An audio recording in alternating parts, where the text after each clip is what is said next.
আসসালামু আলাইকুম। নবম ও দশম শ্রেণীর শিক্ষার্থীরা, আজকের বিষয় পদার্থবিজ্ঞান। আজকের পাঠ দ্বিতীয় অধ্যায় গতি অর্থাৎ মোশন। আমরা আজকে একটা সৃজনশীল প্রশ্ন নিয়ে আলোচনা করব, যাহা 2020 সালে ঢাকা বোর্ডের এসএসসি পরীক্ষায় এসেছে। সেরকম একটা প্রশ্ন। দেখো প্রশ্নটা, এখানে একটা লেখচিত্র দেওয়া আছে। এই লেখচিত্র অনুসারে নিচের প্রশ্নগুলির উত্তর দিতে হবে। লেখচিত্র দেখে আমাদের তথ্যগুলি বুঝতে হবে, আসলে কোথায় কি আছে, কি ঘটনা এই লেখচিত্রে ঘটেছে সেটা আমাদের বুঝতে হবে। এখানে দেখো, সময় এক্স অক্ষ বরাবর সময় নির্দেশ করে। সময়টি এটা সেকেন্ড এককে প্রকাশ করা হয়েছে। 5, 10, 15, 20, 25, 30, 35, 40 ইত্যাদি। আর ওয়াই অক্ষ বরাবর বেগ নির্দেশ করে বি, যেখানে বেগের একক মিটার পার সেকেন্ড। এখানে বেগ হচ্ছে 0, 10, 20, 30, 40, 50 এবং 60। তারপরে এখানে কয়েকটি রেখা আঁকা আছে। এখন আমরা দেখব প্রশ্নে কি বলা আছে। নিচে আরেকটু তথ্য দেওয়া আছে। এই লেখচিত্রটার নাম হচ্ছে বেগ সময় লেখচিত্র অথবা সময় বেগ লেখচিত্র। এই লেখচিত্রে প্রথম গাড়ির জন্য ও এ বি এবং দ্বিতীয় গাড়ির জন্য সিডি রেখা পাওয়া গেল। তাহলে এখানে দুইটি গাড়ির গতিবেগের লেখচিত্র আঁকা হয়েছে। এটা প্রথম গাড়ি আর একটা দ্বিতীয় গাড়ি।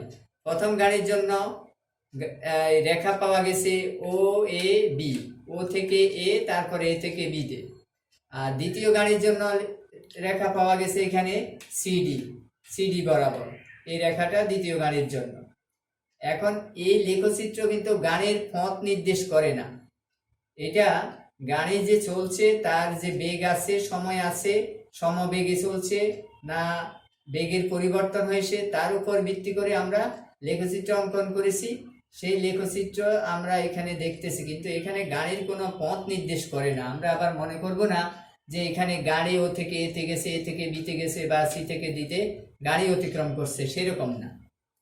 মানে গাড়ির গতিবেগের সাথে এখানে আমরা লেখচিত্র অঙ্কন করে যে রেখা পেয়েছি সেই রেখা নির্দেশ করছি। ক নং প্রশ্ন আছে, পর্যাবৃত্ত গতি কাকে বলে? পর্যাবৃত্ত গতি সমাধান আমরা লিখব ক, পর্যাবৃত্ত গতি। পর্যাবৃত্ত গতির সংজ্ঞাটা আমরা দিব। কোন বস্তুর গতি যদি এমন হয় যে এর গতিপথের একটা নির্দিষ্ট বিন্দুকে নির্দিষ্ট সময় পর পর একই দিক থেকে অতিক্রম করে, তবে এইরূপ গতিকে পর্যাবৃত্ত গতি বলা হয়। সংজ্ঞাটা আমরা দিব, আর কিছু দেওয়া লাগবে না। কয়ের উত্তর এখানে নাম্বার হচ্ছে 1 মার্ক।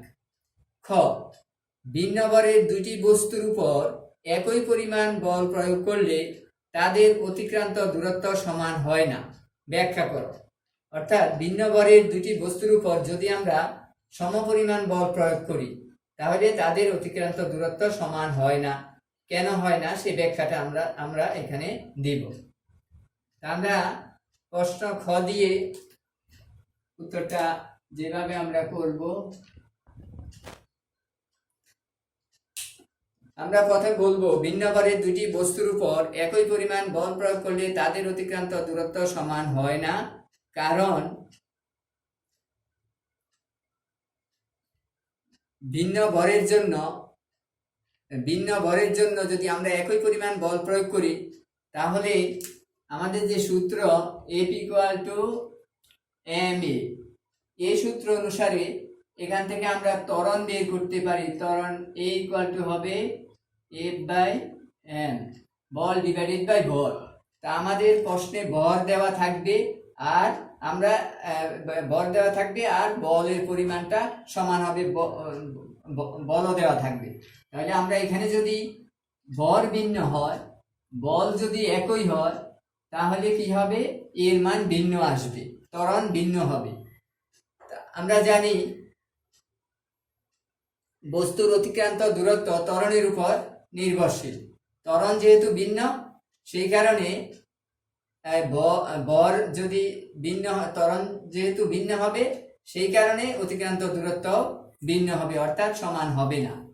তাহলে এই সূত্র দিয়ে আমরা কি বের করব?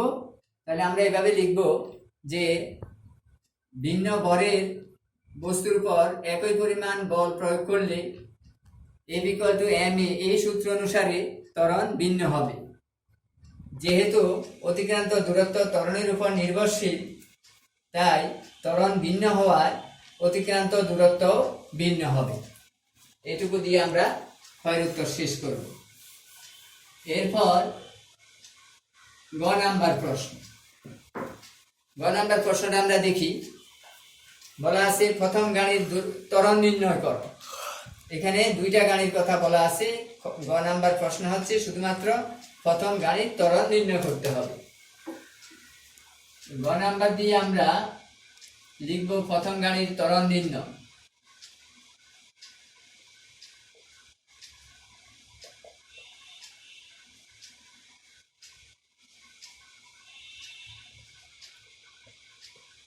প্রথম গাড়ির ত্বরণ নির্ণয়।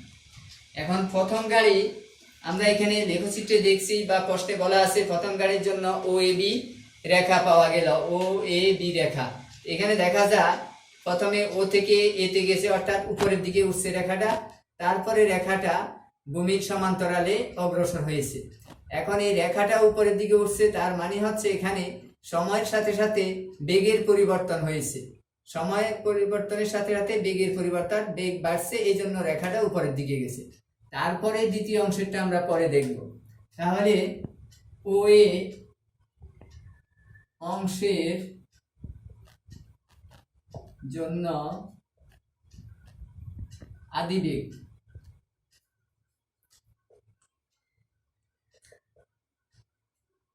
OA অংশের জন্য আদিবেগ U = 0 মিটার/সেকেন্ড। কারণ এখানে বেগ হচ্ছে 0, তারপরে যখন এ বিন্দুতে যাবে সেই বরাবর বেগ হচ্ছে 40, তার মানে শেষ বেগ 40। আদিবেগ U = 0 মিটার/সেকেন্ড, শেষ বেগ B = 40 মিটার/সেকেন্ড। এই যে এ বিন্দুর জন্য বেগটা হচ্ছে 40 মিটার/সেকেন্ড। আমরা ও এর দূরত্বের হিসাবটা করছি। আর সময় t = যখন এ বিন্দুতে এসেছে তখন সময়টা হচ্ছে 20 সেকেন্ড। আমরা জানি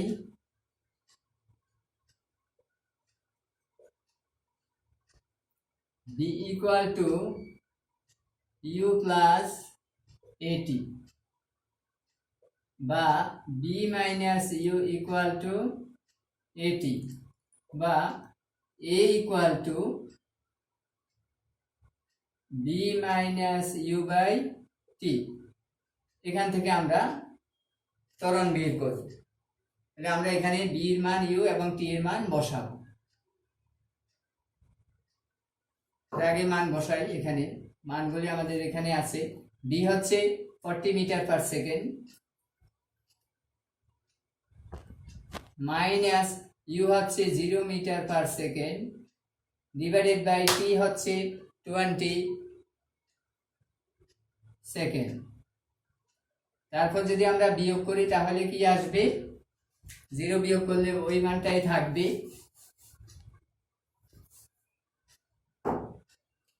এরপরে আসবে 40/40 মিটার/সেকেন্ড ডিভাইডেড বাই 20 সেকেন্ড।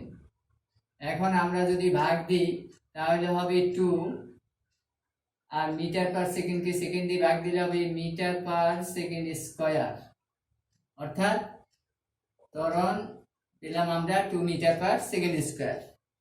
এরপর আমরা AB অংশের কাজ করব।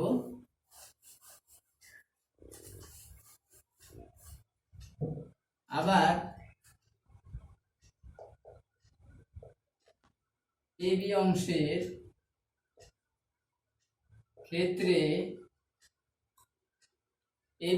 ক্ষেত্রে গাড়িটি ভূমির সমান্তরালে অগ্রসর হয়েছে, অর্থাৎ এ থেকে যখন বিতে যায় তার বেগ ছিল এতে 40, বিতে যখন যায় সেই ক্ষেত্রে বেগ আছে 40, অর্থাৎ বেগের কোনো পরিবর্তন হয়নি, অর্থাৎ সমবেগে অতিক্রম করে। তাহলে কি আমরা বলবো, এবি অংশের ক্ষেত্রে গাড়িটি সমবেগে চলে। সুতরাং এবি অংশে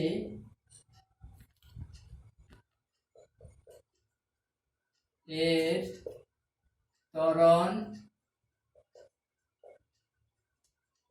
0, এবি অংশে ত্বরণ 0। তাহলে আমাদের অ্যান্সার হবে দুইটা অ্যান্সার। প্রথম ধাপে ও থেকে এর জন্য আমাদের ত্বরণ আসছে কত, 2 মিটার পার সেকেন্ড স্কয়ার, আর এবি অংশের জন্য ত্বরণ হচ্ছে কত, 0 মিটার পার সেকেন্ড স্কয়ার। আজকে আমরা এখানে শেষ করব। ঘ নাম্বার প্রশ্নটা আমরা পরের ক্লাসে আলোচনা করব। সবাইকে ধন্যবাদ।